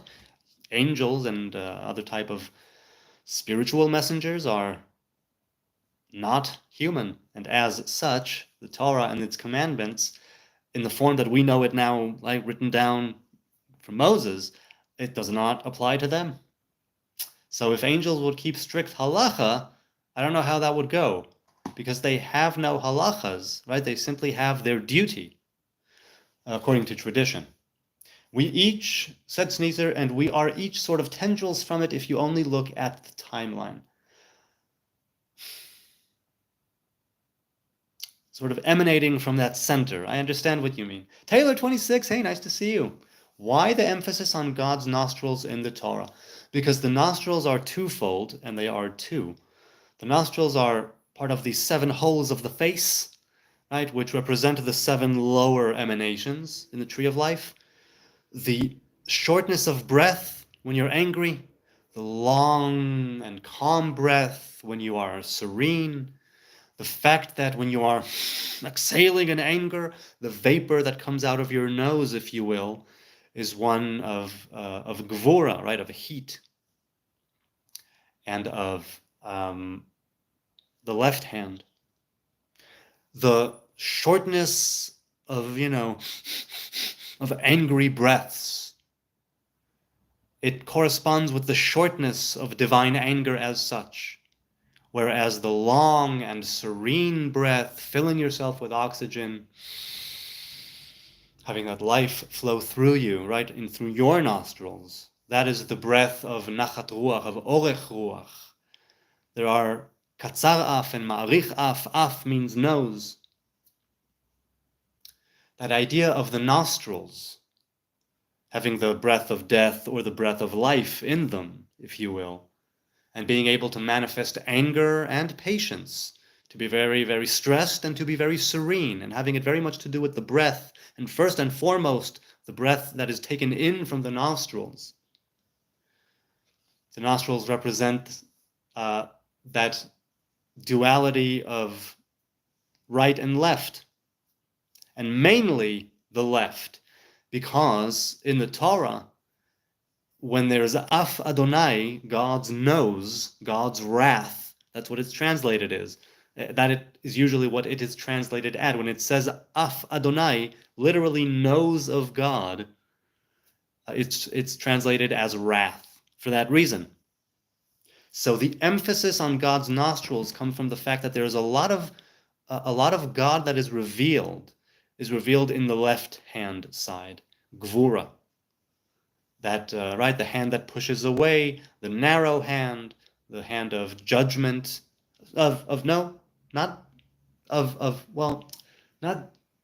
yes, I'll say judgment. Yes, the hand of judgment, of din, and the hand of, let's say, the element of fire. That's why there's an emphasis there, because the Torah is full of times where God revealed himself in that way, of the left hand, of Gvura, and because of that, there had to be a coming back of the people of Israel and bringing in the right hand and bringing things into balance. And Moses working from the center. Speaking of the center, Sneezer, Moses working from the middle pillar. So that's why there's an emphasis on God's nostrils in the Torah, because the divine revelation as it was handed down, it has to do a lot with the left side and with the left hand, right? And Adonai ish milchama, they say in the song after the crossing of the Reed Sea, Adonai is a man of war, right? There's that element of Adonai that is harsh and that carries that sword, Sometimes it's sheathed, and sometimes it's taken out. So that's why there's an emphasis on God's nostrils in the Torah. Shalom and blessings to all, says Bong, James Bong. Hello, James Bong. Ariel, when do you launch your new channel? Asks Robert. Good evening, Mr. Bong, says Ariel. Next week or two, I reckon. I wish you Godspeed and good fortune, Ariel, with this channel. It sounds like it's going to be really, really great, man. Sanizar says the center is connected to every point within time, and the only point outside, the real God, is indescribably perfect.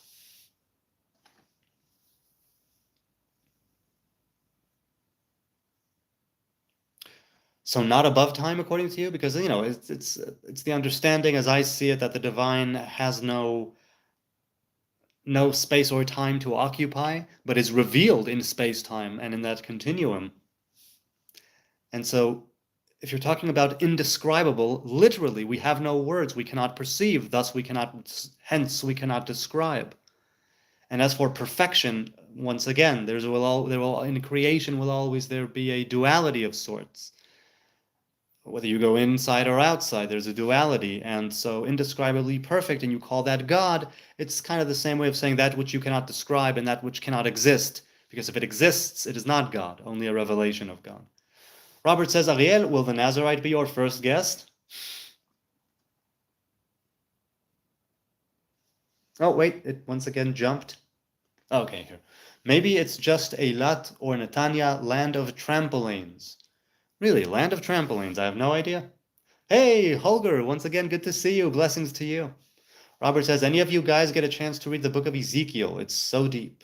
I have read it, not recently, but I have read it in the past. Ariel says, I have not thought about live streams or guests yet, but Jonathan would surely be a welcome guest. Thank you, I appreciate that. Bloodnose says, or the breathing of life into our bodies. Yes, vayipach be'apav nishmat chaim, the breath of life into his nostrils or into his face. Often read Ezekiel, says KJB. Well, many different prophecies which became haftarah after you read the weekly Torah portion are from Ezekiel. So I read him fairly regularly, though not in order. And sometimes when I go over the book as such, I do read it in order, start to finish. Sneezer says to go outside time to commune with God, you must go through the center.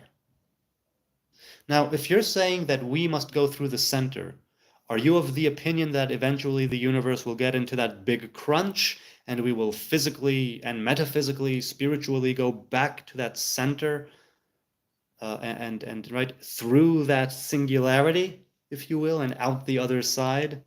Not other side, you know what I mean, right? Into that phase 2? Ariel says, really just planning to use it to demonstrate my inventions initially. Good, go do that. That is such a good idea. A really good idea. Robert says, what is your opinion about God calling Egyptians his people in Tanakh? Hang on. And Israel being a 3-state country, meaning Egypt and Iraq joining Israel.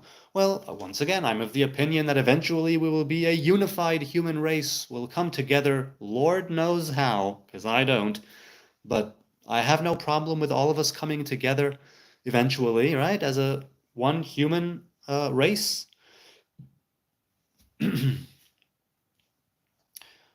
I mean, if Koresh can be called a Mashiach, right, if Cyrus, the king of Persia, can be called a Messiah, why not? Sneezer says, returning both forward and back. KJB, you know, brother, says Robert. Yes, Ezekiel. Explosive. Ariel says, later I will use it to teach a number of subjects, probably. Hey, that's great. Dila says, free Palestine. I agree, Dila. Free the Palestinians from Hamas. Free Palestine from terrorism. Let them all surrender and bring back the hostages and lay down their arms and have Israel dictate peace. HN, you're pretending, you're pre-reading, confirming what I'm saying without actually reading, I assume. Free Palestina, free Palestine. Indeed, free it from terrorism. Thank you, Dila. Thank you for supporting Israel. Thank you for supporting the IDF in their just war against these terrorist organizations. May no terrorist be, may they either all be killed or surrender and renounce your ways of terrorism and let us have peace and live side by side and be kinder to each other. Thank you for your support, Dila. It's important to have people like you out here supporting Israel in its war against Hamas for the freedom of those who are in the West Bank and in Gaza. Okay.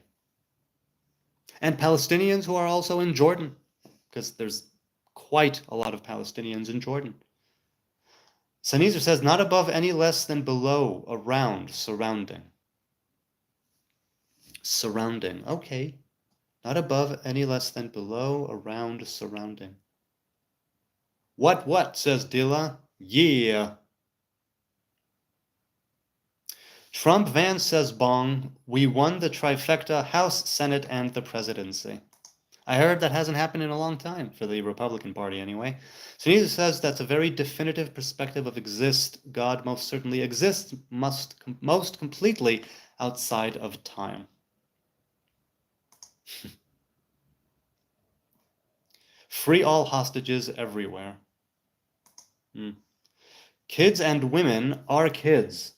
Yes, I agree. Kids and women, both of them were kids or once kids. I agree. Palestinian kids who've done nothing wrong, Palestinian men who've done nothing wrong, Palestinian women who have done nothing wrong. Yes, they should be free, and they are being oppressed by those who were supposed to be taking care of them. The government, the institutions of Hamas, who were supposed to be taking care of them, and instead of doing that, they stole their money, used it for terrorism, and then they use these innocent people as human shields when they carry out more atrocities, and doing it all in the name of the very God that they seek to educate people on and the mob on. It's all a very rich tapestry of awfulness. And yes, I agree. Free Palestine from Hamas. Thank you, Dila. Thank you for supporting Israel. Sneezer says, no, I'm not a proponent of the big crunch. I'm a proponent of unified consciousness. The disappearance of misunderstanding. I doubt we will decide to crunch the universe when we do. At least not for 50 billion years at least. Okay. So if we're talking about a unified consciousness, then I think that, let's put it this way. A unified consciousness, that's sort of what I think of when I say that we will be able to come together and partake of the tree of life as a unified human race. It's that kind of thing that I'm talking about. A unity, if not a united consciousness. But definitely there will bring about there a kind of consciousness that's individual on the one hand and completely collective on the other hand. It will be a different way of viewing reality, a different way of experiencing creation. I don't know what phase 2 will be after we partake of the tree of life. But when you speak of the disappearance of misunderstanding, and I speak of the disappearance of evil and death itself, right? Overcoming death. The last enemy that shall be conquered is death. As it says on the graves of Lily and James Potter. Sneezer says, ultimately, we may have to. So, in your opinion, if the universe gets too old, now 50 billion isn't old at all, but if we're talking about also the possibility of multiverses here, would you crunch one universe and before doing that move on to the next? How do you find that? Are we talking about a multiverse or are we talking about self-destruction in the physical sense? No, fuck Israel. Dila says, yep, you know what? Fuck Israel. Israel could use a good fuck. It's pleasurable and you're all relaxed afterwards. Instead of fuck, and that's a unity of body parts. So I'm saying, and of being, it's such an intimate thing. I agree. Let's say instead of fuck, let's say peace. Peace, Israel. Thank you, Dila. It's so nice to have you say it in such a, poetic and romantic language. How much Israel just needs a break from these terrorist a-holes. It's good that every now and then someone like you comes along and just articulates things so perfectly. Thank you for supporting Israel and doing it in such a lovely manner. Okay. So let's see. That robe looks comfortable. Oh yeah. I love it. I love my robe. It is my understanding of Tree of Life too, said Sneezer. Tree of eternal life specifically. Yes, but not life as we know it, but something else entirely, where it's not even a question of eternity, because what's eternity? Eternity is also is always right, infinite in relation to finite. But if it's something where the finite itself is kind of taken out of the equation, then it's not an equation, then it's just being on a different level. I mean, I'm rambling, but I think that you and I are almost speaking of the same thing. Hit the like button, says Robert Harrison. Thank you, I appreciate it. You don't have to, of course, but if you're inclined to, go for it. I enjoy every like, every sub, every view, every supporter of Israel. Hey, Dila. Yes, something along those lines, more like retiring. I see, okay. I hear what you mean. Dila says, you guys are the ones that steal things and make Palestina look horrible. Well, if you read the historical accords of people who were here 100 years ago, 200 years ago, it was very much a wasteland full of diseased swamps and of malaria and, shaisa. People were here, Muslims, Jews, Christians, others, more in the, cities at the time and less in the, now, if you're talking about stealing things, that's a different thing altogether. I'm all for people who lived here before 1948. Sure, they can continue to live here. They had descendants. I say, yeah, if you make actual peace with Israel, there should be a right of return to some degree to those who also called the British Mandate of Palestine home, right? So let's get clear on that. As for stealing things, no, you can't steal that which is yours. So no, not stealing, especially when about 100 years ago, a lot of land was bought up by the original, let's say late 19th century, early 20th century practical Zionists who came here and bought and paid for land, and they had the deeds, right, from Arabs here who sold the land willingly. So, as for making Palestina look horrible, I agree that parts of the place that you would call the British Mandate of Palestine look horrible. I'll even concede that sometimes it's the Israelis, Jews and Arabs and Christians alike, who make it horrible. And if you're talking about specifically Gaza and the fact that it was bombarded all this time and that it looks horrible, you have only Hamas to look to, who govern Gaza and who could have done more for their people, like surrender and lay down their arms and return the hostages. And they chose not to do so at the expense of the men, women, and children that you spoke of earlier, who did nothing. I added the who did nothing. Many of those who claim they did nothing are actually holding hostages at this very moment in their homes, perhaps. So, who wants to live forever, said Sneezer. I agree, no one wants to live forever. Or, who wants to live forever? I don't know if anyone. Many people want to live forever. I don't want to live forever, that's for sure. This phase one is just phase one. There's a lot more to do. I want to do my time and do my duty and do it in the best possible way, despite all of my faults and frailties. Overcome some weaknesses and make some right decisions and eventually die. My body returns to the earth. A different part of me is reunited. This chat went so fast. It's so interesting, KJB says. I agree, it is very interesting. I'm having a blast. Robert says, do you have any advice on waiting for an answer pertaining to work? I'm excited and nervous. Gotta be calm. Yep. Oh, man. So many neurons firing when you're waiting for a phone call or an email or a text on whether or not you got a job. Whether it's a job that you need to get because you're at your wit's end and you ran out of unemployment, or whether it's the fact that you're already employed but you went for like your dream job or something better with better salary, benefits, people, a salary, a career change, and you're waiting for that call and you're on like pins and needles and you don't want to get your hopes up too much because it may end in disappointment. But what if, just what if? And sometimes that is the case, and what a wonderful moment that is. I say that in both cases, if you get the gig and you're happy with it, give thanks and praises and be confident. And imposter syndrome may come, but deal with it and move on.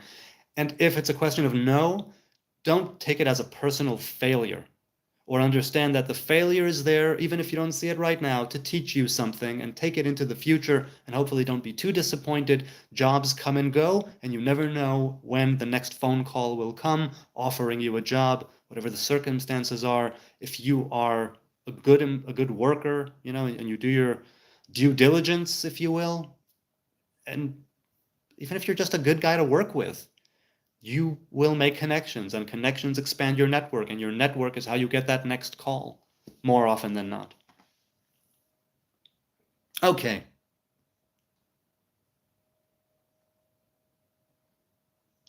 So I have no real advice. Sneezer says, HN, I think we are speaking of exactly the same thing as all others are, but we seem to be using roughly the same dictionary. Yes. I may have to move on soon. No point in two sharing identical perspectives. Well, hey, you know what? You've been here for months now. I understand if you want to move on to a different channel and open up something there. It has been lovely to have you here all this time. And if you ever decide, or anyone out there, if you decide to, unsubscribe and or stop viewing at any given moment, I cherish every interaction, and it's so much fun. And the fun is live and raw and now, and this is what makes it happen. So if you'll have to move on, by all means do. By all means do. Amira, hello Amira. Do you think that Hamas are the ones that began with this war? Well, no. Hamas has been around since what, the late 70s, early 80s, and so Hamas as a social organization and a militant terrorist organization literally is only the embodiment of things that were before it. So no, they didn't begin the war. They didn't begin the war. Depending on the time frame that you want to look in, 30 years, 300 years, 3,000 years, depending on your time frame, you can say it started here, there, or there. So you have to narrow down the time frame, or at least be clear about the time frame that you want to use when you're saying who started what. Also, to avoid double standards, you need to ask yourself that whatever time frame you do use to formulate your question, would you hold a different country or people or nation to that same standard? Okay, let's go. But very plainly, do I think Hamas began the war? This specific war, they broke an ongoing ceasefire on the 7th of October. There was a ceasefire. They broke it on the 7th of October. Hence, practically speaking, yes, they began with the massacre and they began the war. Okay. Sneezer says, you can always say, well, I think my friend Sneezer would put it this way, and I'd put it that. Many perspectives, same things. Yes. Robert says to Amira, yes, them and Iran and their proxies, Israel is sovereignly defending themselves. Amira, are you a Zionist? Just asking. Indeed, I am a Zionist, but I'm also open to criticism of Zionism, and I understand those who think that modern-day Zionism is evil, and I can understand why they would think that. But as far as I'm concerned, the Torah Zionism is not evil. The Torah Zionism of, if you do your part, you may inherit the land. That part, that biblical Zionism, if you will, I'm on board with that. Some parts of modern-day Zionism I am not on board with. So I am a Zionist, but it's a nuanced Zionism as far as I'm concerned. It's not black or white. It can't be black or white for me. Sneezer says, to Robert, anxiousness and rush are from ego. Patience is from God. They're killed babies and women. Yes, in war, innocent people die, Dila. It's horrible and it's tragic and it's messed up that we even need to continue fighting. I want to reach a point where we can be a unified human race, sharing some of the consciousness, as Sneezer put it, and being able to live together truly under one banner. That would be awesome. I don't know how that will happen or where it and how it will go down, but that's what I would want too. And so in war, people die. I wish, I hope, I pray that war and bloodshed would be taken away even right now at this very instant as these words are coming out of my mouth, that we will merit through our actions, through our deeds and our words and our yearnings, to be able to merit such a time where murder, bloodshed, war, and killing will be a thing of the past.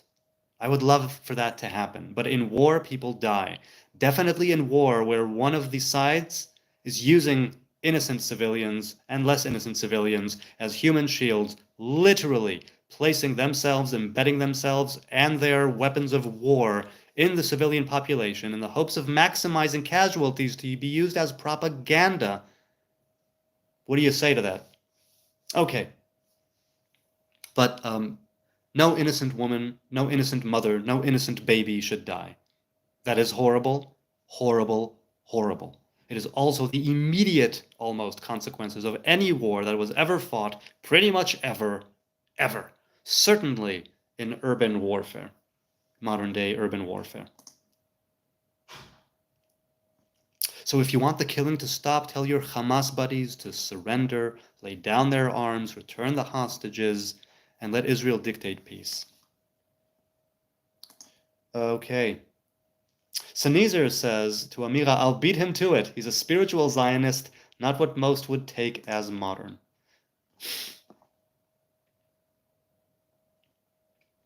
You know what? It's been almost 2 hours. Maybe I'll say goodbye and I'll continue this another time. Let's keep going for a few more minutes. Robert says, I'm self-employed. Thanks. God-employed. I will never unsubscribe, HN, says Bloodnose. Friends forever. Thank you. I appreciate the kind sentiment. Sneezer says, if I do move on, it will certainly be with no hard feelings. Yofi, I like that. That's good. You know what? It's like I try through this channel to be enriched and be made wiser and find common ground with those who I have difference of opinions with. So that's kind of the best outcome I could hope for. So that's great. I take that as a win. That's a W for me. For us. I go where the Spirit calls. I hear you. I definitely hear you. Amila says, I think that you are being dumb And you really think that is funny that kids are getting killed. No, believe me, I don't think it's funny that kids are getting killed. I don't, well, not as, I don't think it's funny, trust me. I really, really don't. But who is Hamas? Look into who is funding Hamas.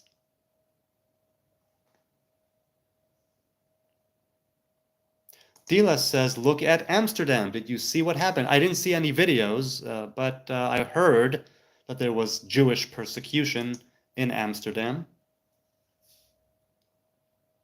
Sneezer says, I don't claim to know, but I remember reading Rothschild started them. Rothschild? Really? Goes all the way back to Rothschild? Interesting. Free Palestine and I hate Palestine. What do you mean, Dila? Could you be more specific?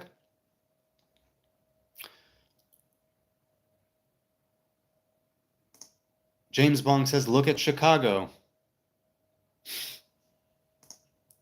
It goes down, starting with people hoping it will and knowing it eventually will.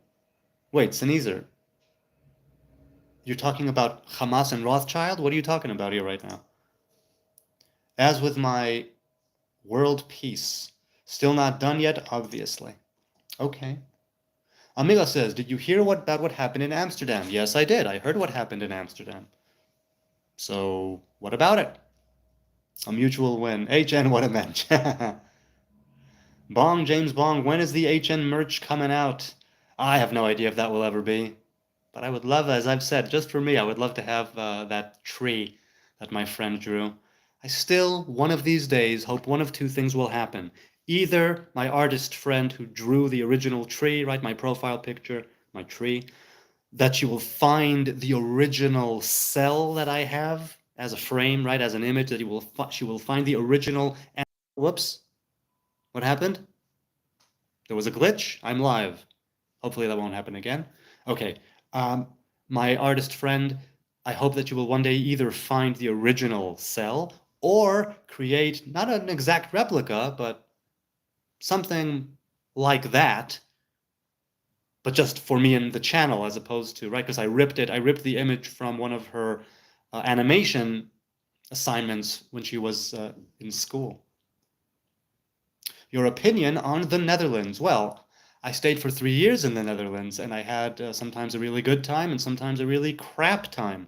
But if you mean my opinion on the Netherlands in the context of what is going on and what went on in Amsterdam, and which one do you mean? Do you mean from my personal experience there, which included the bad times of lockdowns and things, and having kids there in school and not speaking the language and being a resident? Or do you mean just an Israeli and a Jew here now looking back at what happened? How do you mean? Pinky coffee mugs, maybe. Wow.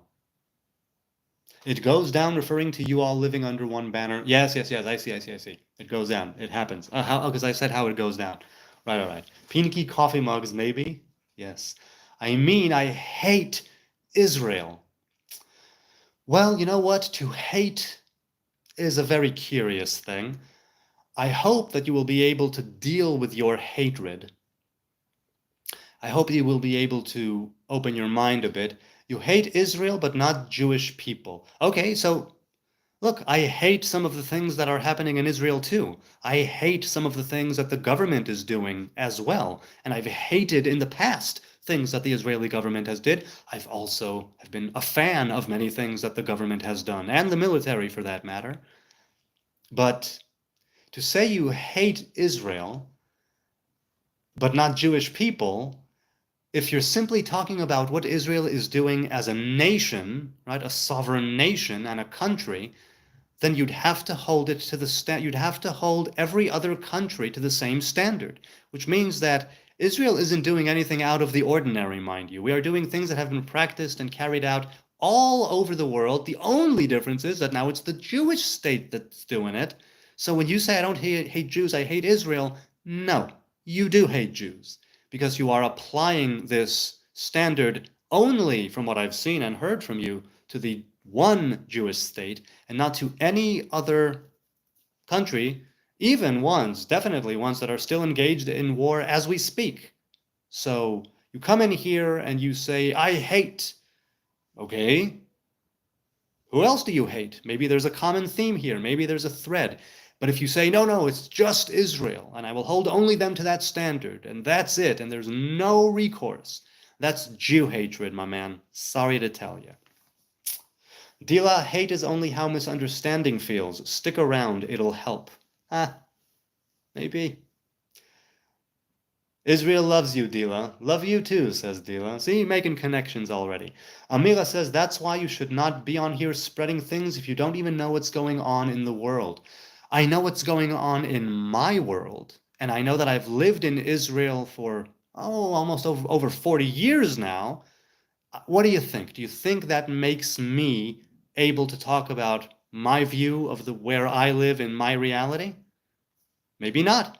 Maybe you think I should only talk about things that I know, which begs the question, what do you particularly mean exactly when you say, I know? What does it mean to know? If you define the parameters of what it means to know, then I will be able to apply it to me here and now, and if I see with that analysis that I really should be shutting up, then I might shut up. But you'll have to give me at least the grace of the parameters and what you mean by that. As for I'm spreading things, what am I spreading? Please tell me. I'm a virus, I'm a disease, and I'm spreading it even now digitally. Yes, the dirty Jew. Let's all hug this out publicly. Expose Islam. Hello, Expose Islam. Good to see you. What exactly about Islam do you want to expose? By all means, say it in the chat. I hope I'll get to it soon. Time will tell. Sneezer says to Amira, nobody knows what's going on in the whole world, and the only way to become aware is to view such channels. Look, you know what? Like I say many times, by the time the news hits me, it's propaganda. It's not news. So go ahead and do with that what you will. Okay, but have you lived in Palestina? Amira, the British Mandate of Palestine is, yes, I have. In fact, the neighborhood that I live in is close to where the palace of the British Mandate ruler was. So, yeah, I'm living right here in El-Quds or El-Uds or Urushalim, Jerusalem, Ilia Capitolina, Yerushalayim, Zion, whatever you want to call it. Here I am. Robert says, is this a true statement? Israel the strongest country in the Middle East. Strong by what factor? If you're talking about, let's say, military strength, presumably we have, they say, according to foreign reports, some nuclear weapons, and I think that we are pretty much alone in that respect. But if you mean strong in its numbers, strong in its religious fervency or zealotry, how do you mean it? So you don't know, says Amira. Yes, there is more, Amira, let's be clear. There's more of what I don't know than what I do know.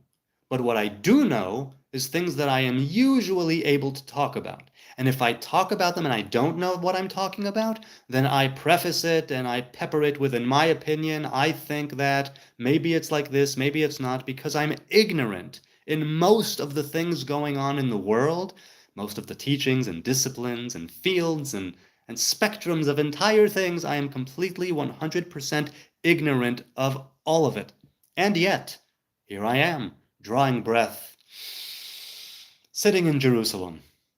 I think I can speak about things that I've seen, places that I've been, experiences I've had. And yes, I've interacted with Muslims and with Arabs and with Palestinians and with Christians and with... So, right, I've been a civilian, I've been a military man, I've been on mandatory reserve duty, and so you gotta throw me a bone here. What is it that you think that I'm talking about that I know nothing of? What am I spreading that I ought not spread? Okay, let's see. Go Dogs 86. Hi, Go Dog. But don't the Jews say he will be from the line of David? No, it is said that there will be a Messiah eventually from the line of David, but Messiah means anointed one, and any person of the tribes of Israel can be anointed as king. It doesn't have to be from the line of David. A special sort of attribute and unique properties are associated with the kings of the line of David. That phrase, David Melech Israel Chai V'Kayam, right? David, the king of Israel, lives and exists. It has merit, but throughout the generations, many different kings have stood, and not all of them were of the house of David. Sneezer says, Amira, he answered that, so did I. Edward Yusuf Biba says, Yeshua is the Messiah, God bless you. Well, I don't follow Yeshua, so I disagree, but I will concede he could have been a potential Messiah. So good on you, Edward. Blessings to you as well. Bong says, Amira, that's admirable of you to be a Zionist in Islam. Ariel says, maybe the person who said they hate Israel expresses this opinion because they expect Israel to set a better example than every other state due to the whole Light unto the Nations title. That's not what people say usually. In my experience, it usually goes towards your, colonialist, thieves and murderers, genocidal, warmongering, earth-controlling pigs, and sons of pigs and apes, blasphemers and heretics who must convert to Islam, and and so on and so forth. As for Light unto the Nations, yes, it's a title, but we need to earn that title and live up to that title and not take that title and use it for nefarious purposes. That's what I think. I know I'm a Christian. I figured you're a Christian, Go Dogs, but I am not a follower of Christ. I follow living Christs, not dead Christs. Sneezer says, Go Dogs, Jews say a lot. I'm Christian omnitheist. Jesus was and adopted us all. Robert says, Amira, he is a child of the Most High, and so are you. Amira says, I am not a Zionist. I would never be. Okay. Fair enough. Sneezer says to Ariel, that's how I take it too, after clarification. James Bong says, that's what they all say until they realize Muhammad wasn't a good dude.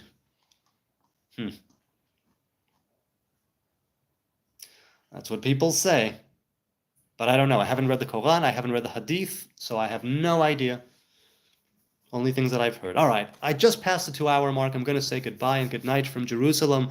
God willing, I will see you on Friday for another short or video or a live stream. I don't know what.